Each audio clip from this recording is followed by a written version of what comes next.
Hi hello नमस्कार मंडळी. चला तर आपण कारल्याची साधी सोपी आणि सिंपल पद्धतीने भाजी बनवणार आहोत. त्यासाठी बघा व्हिडिओत दाखवल्याप्रमाणे कारलं चिरून घेतलं, त्यानंतर गरम पाण्यामध्ये कारलं घातलं, नमक घातलं आणि ते शिजवून घेतलं.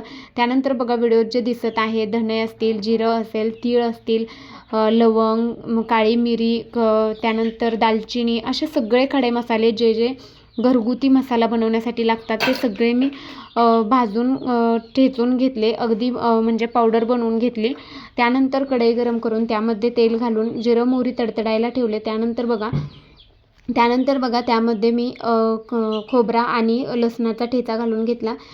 छान असं भाजून घेतल्यानंतर त्यामध्ये तो मसाला घातला जो आपण बारीक करून घेतलेला. त्यानंतर हळद घालून घेतली, चवीपुरतं नमक घातलं आणि बघा सगळ्यात महत्त्वाचं म्हणजे मी मिरच्या ज्या आहेत त्या फक्त मध्यभागी मोडून घेतलेल्या आहेत आणि त्या घातलेल्या आहेत. कारण ही रेसिपी बघा मी एका आजीची ट्राय केलेली आहे, ज्या आमच्या रानामध्ये कामाला आलेल्या आणि त्यांनी अशा पद्धतीने कारलं बनवलेलं होतं. त्यानंतर बघा छान असं कारलं परतवून घेतलं. कारलं परतवून झाल्यानंतर बघा शेंगदाण्याचा कूट घातला. आवडलं असेल तर लाईक शेअर सबस्क्राईब.